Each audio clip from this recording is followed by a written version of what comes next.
Exodus chapter 2 verse 15 says, Pharaoh sought to kill Moses. One day, Moses saw an Egyptian beating a Hebrew. Moses killed the Egyptian and buried him in the sand. Because of that, Pharaoh sought to kill Moses. But in Exodus chapter 4 verse 24, the Bible says, God sought to kill Moses. Why did God want to kill Moses? Not because Moses gave excuses at the burning bush. Moses, yes, he gave excuses, but he finally accepted the call of God. This was after the burning bush experience, when Moses went to his family and shared with them about the call of God and his plans to return to Egypt.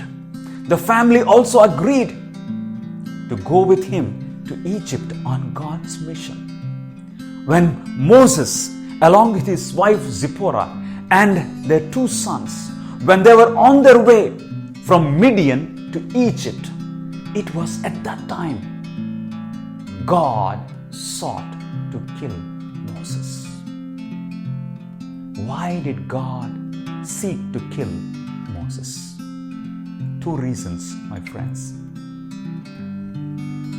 Number 1, God expects obedience from all, including his chosen leaders. Moses neglected to circumcise one of his sons. He circumcised the first son, Gershom, but his second son he neglected.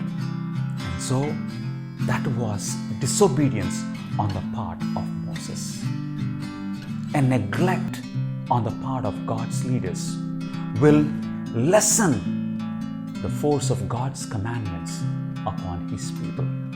The second reason, God expects his leaders to lead by precept and by example.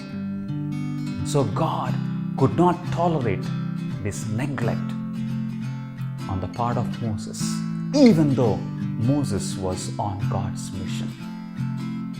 My brothers, my sisters, you are a leader. Yes, you are a leader, and God expects unreserved obedience from us. Maybe you are saying, I'm not a real leader, I'm just an ordinary believer. But you have an influence on someone, so you are a leader.